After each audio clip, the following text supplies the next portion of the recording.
这里以前是一个很不起眼的马来甘榜，你相信没有？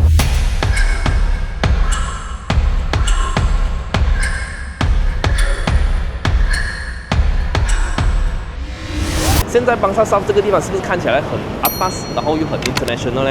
对，因为这边有很多国际企业，比如说阿里巴巴，然后还有很多本地的大财团比如说他选购啊、Lazada 等等的，有很多 Grade A offices， 有很多高级住宅、商场、餐厅等等 all in one 在这个地方。所以在这支视频里面，我将会带你穿梭时空，看看这一个邦萨South怎么样从一个很不起眼的马来甘榜摇身变成这一个世界级别的商业中心。当然，更重要的就是也带你探讨一下这一个邦萨South在未来还有什么发展潜能。事不宜迟，进入正题。事不宜迟，在还没有进入主题之前，记得 subscribe 我的 YouTube channel， 来我的 Facebook page。我们马上进入正题。故事就是要从它的旧名字 Kampong Kerinci 说起。最早的时候呢，这里是由印尼过来的移民开垦的定居点。他们在这里种黄梨、种稻米，过着很朴素的农耕生活。像到了90年代，这里主要是一些廉价的主屋啊，又或者是公寓。转折点发生在2005年，一家很有远见的开发商 UOA 集团在这里买下了一块60英亩的土地。他们的想法很大胆，就是要把 Kampong Kerinci 彻底改造，打造成一个现代化的综合性新城。然后呢，他们就做了一个非常聪明的决定，就是品牌重塑。他们把这里命名为 Bangsar South。为什么叫这个名字？因为这里的邮政编码和隔壁的富人区 Bangsar 是一样的，加上地理位置来讲，也正是在Bangsar的南部。这一下就成功吸引了那些大公司和高收入的专业人士。这样，当然啦，改名这件事情当时候也引起了一些讨论，最后大家达成了共识，只有在这60英亩的商业开发区啊，就叫做 Bangsar South。而周边的那些住宅区和整个选区保留 Kampong Kerinci 的历史名字，这个结果既尊重了历史，也保障了新投资的价值，可以说是双赢啊。了解了它的历史，我们现在就来深入的看一看今天的邦萨South到底凭什么这么成功。我们可以从它3个方面来拆解：它的生活机能啊，它的房产特色啊，还有它现有的交通设备。首先讲它的生活机能。邦萨South最厉害的地方就是它把生活、工作、娱乐这3个圈子完美的融合在一起。像工作方面来讲，这里是 A 级办公楼的集中地，更是受政府承认的 MSC 多媒体超级走廊认证的地点，所以这个金字招牌就吸引了无数科技和跨国公司的进驻。它的 Great Office 其实就是分2座咯，有 The Vertical 还有 The Horizon。然后 Vertical 前面就有 VE Hotel、VE Residence， 然后对面呢就是 Nexus 后面呢就有一些公寓。所以你看啊，整个邦萨South就是把所有吃喝玩乐、工作、休闲全部打包在一起。OK， 自己休闲有什么地方？这一个 office 的范围里面呢，其实有一个 Central Park 的。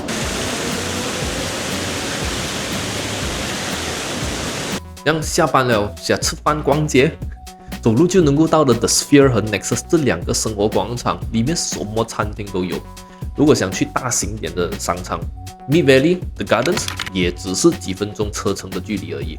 The Sphere 可以讲是聚集了很多餐厅的地方，还有很多 bar， 宋城也在楼上。哇，真的很有在外国的感觉哦。所以你看啊，在邦萨South里面哦，到处都有 link bridge 的。这一个的 Sphere 呢，它也是有一个 link bridge。如果没有错的话，这个 link bridge 是直接接回去 VE Residence、VE Hotel 那一边，然后你又可以另外一个 link bridge 回去 Nexus Connection 那一边。我已经看到那个 link bridge 了，又多一个 link bridge 从这个 VE 接回去 Nexus 的，所以它整个东西就这样子串通在一起，很方便。最重要的就是它已经减少了人们在马路上面步行的这一种情况，安全。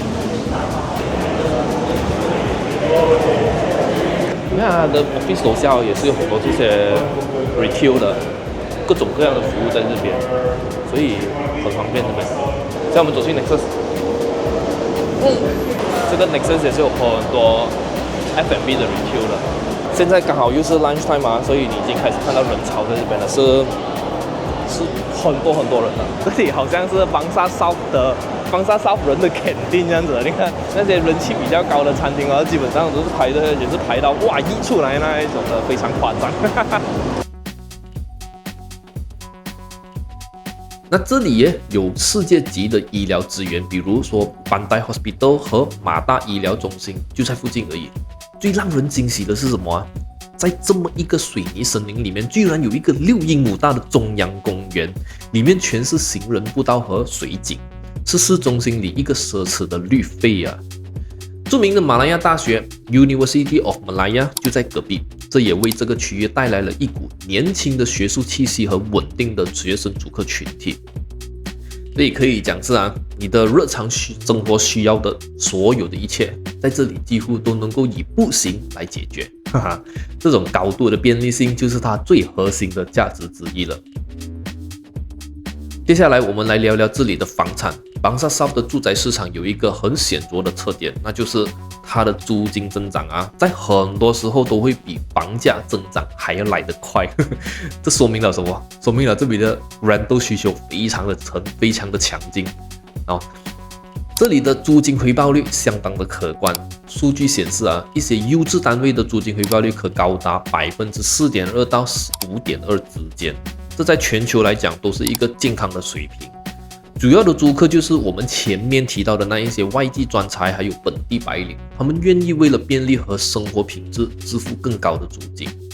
开发商也很懂得这里的市场需求推出了一些很针对性的产品，比如说有些开发商是很有想法的比如像 Bond Estates 他们的这个 The Estate 就专门攻打那些有孩子的家庭市场，提供空间超大的家庭式单位，这在Bangsar South来讲是非常稀缺的。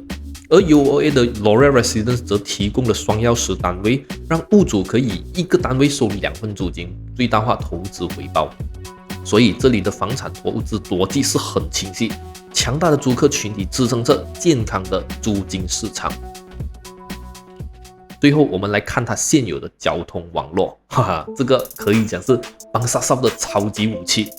在聊未来的 MRT3 之前我们先必须了解它现在已经是有多方便了。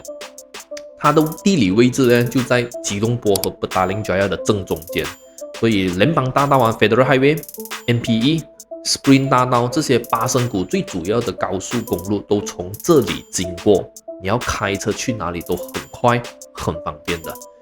讲到铁路网络方面，公共交通有 LRT Kelana Jaya Line， 通过 University 和 Kerinci 这2个站可以直接连接到 KLCC 和 KL Sentral 这样核心的地点，尤其是 KL Sentral， 马来西亚最大的交通纽区，从这里过去只有1个站的距离而已。Bangsar South最贴心的一点呢，就是它解决了政府讲了很多年却还没有真正解决到的最后1里路的问题 Last Mile Connectivity。开发商修建了4通8达的有盖行人天桥，你可以风雨无阻的从 LRT 站直接走到你的办公楼或者是商场里面。不仅如此区内还有穿梭巴士服务 Shuttle Bus Service， 在各个办公楼、住宅和 LRT 站之间循环行驶，为居民和上班族提供了极大的便利。你看这一个又高速公路加 LRT 加行人天桥再加穿梭巴士的立体交通网 recipe 才是Bangsar South能成为顶级公共交通导向开发 TOD 城镇的底气。我现在是在这个 Kerinci 的 LRT station， 这个是 Kelana Jaya Line 的，所以其实在这边呢是可以直接走得到去这个Bangsar South 的。所以我就这边大概示范一次给你看，所以就是会走一点点的户外的路，然后就可以上去他们的 Link Bridge 了。所以我走给你看。By the way， 这一边呢是Bangsar Trade Center 来的，是一个蛮早期的办公楼啦。所以你一出到来Bangsar Trade Center， 你就上了这个楼梯，你就可以看到那一座桥。OK， 你看到那座桥，那座桥就是直接通进去Bangsar South了。你看。那一堆就是 Bangsar South 的了，可以看到了的。走，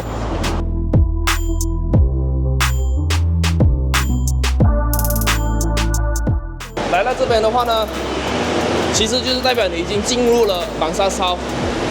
OK， 因为这一边呢是这个 Horizon 的后面来的，所以这种有经验做整个 township 的 developer 啊，他们的规划还有他们的想法构思全部都很不一样，都很贴心的。这一座桥的入口处它是有那个 auxiliary police 的，也就是 police 板段啦。来了这边就进来好了咯，基本上全程是摇牙街头，不需要怕日晒雨淋。所以，即使你是没有住在Bangsar South里面，然后你需要来Bangsar South上班的话呢，其实带 LRT 来也是一个很不错的选项，因为我们都知道这一边高峰时段交通其实是挺堵塞一下的 ，OK， 但是也是证明了这边是有人潮啦，才会有车流量嘛，对不对？而且刚才有一个 point 我想要稍微的简单带出来一下，刚才我们走着那个 LRT 的 Link Bridge 的时候，我感觉到很热，但是一上到来的时候，感觉到感觉很凉爽这样子。为什么呢？我个人的揣测啦，不是我个人的推理啦，就是这边很多 landscaping， 它做了很多 landscaping， 它保留了很多绿色的这一个环境在这边，所以变成这边环境也比较美一点啦。所以你可以imagine一下，在这边上班的人哦，他们有这样绿化的环境来上班的话，其实多多少少也是提高他们的效率咯。好了，讲了过去和现在，我们来聊最让人兴奋的未来。我个人觉得啊，Bangsar South未来的最大亮点就是即将动工的 MRT3 环状线 Circle Line。你可以把 MRT3 想象成一个超级大的中央车站，它会把所有现有的 LRT、MRT、KTM 线路都串联起来。这对Bangsar South意味着什么？第一，现有的 University LRT 站啊，未来会升级成为一个 LRT 和 MRT3 的共同超级转运站。第二，附近还会增加一个全新的 MRT3 车站，叫做Pantai Permai 站。哇，你看，这简直就是为Bangsar South的交通系统打通了任督二脉，它会变成一个连接倍增器。住在这里或者是在这里上班的人啊，你看啊，以后他们要去蒙卡拉、TRX 国际贸易中心，甚至可能安邦，可以直接搭 MRT 过去，不用再绕进去市中心里面换车，会省下非常多的时间。这样就可以吸引到更加多的人来这里上班，也让更加多人想住在这里，整个区域就变得更加有活力，需求量更高，让它的地位更加的稳固。那从投资角度来看啊，历史告诉过我们，靠近新地铁站的房产价值往往都会上涨。有专家预测，住宅可能会有高达30% 的增值空间。你可以讲 property agent 吹水画大饼，但是你要相信专家的科学还有数学。关于这一份这个研究的报告书，你可以从资讯栏获取了解更加多。所以可以说 MRT3 这个项目啊，基本上就是为Bangsar South未来几十年的价值上了一个保险。总结一下，从Kampong Kerinci的农田到今天国际企业的聚集地，再到未来的 MRT3 超级扭曲，Bangsar South的整个发展故事可以说是马来西亚城市更新的一个典范。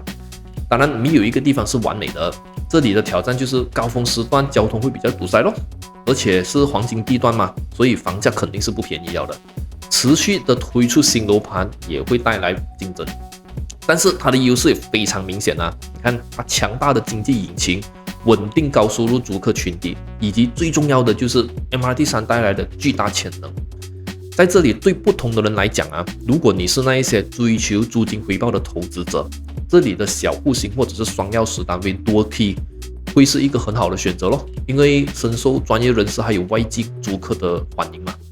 那如果你是着眼于长期增值，那么选择靠近未来 MRT3 站点的项目，又或者是那些稀有的家庭式大单位，会更加有潜力的。总的来说，Bangsar South 是吉隆坡房地产市场里面公认为蓝筹股，它非常适合有长远眼光、追求稳定现金流和稳健资产增值的投资者。看完Bangsar South的故事，你有什么想法吗？欢迎在评论区留言和分享。如果你对这一个区域的房产感兴趣，又或者是有任何疑问，随时可以联系我。我是边生呆，记得 subscribe 我的 YouTube channel，like 我的 Facebook page。我们下个video见。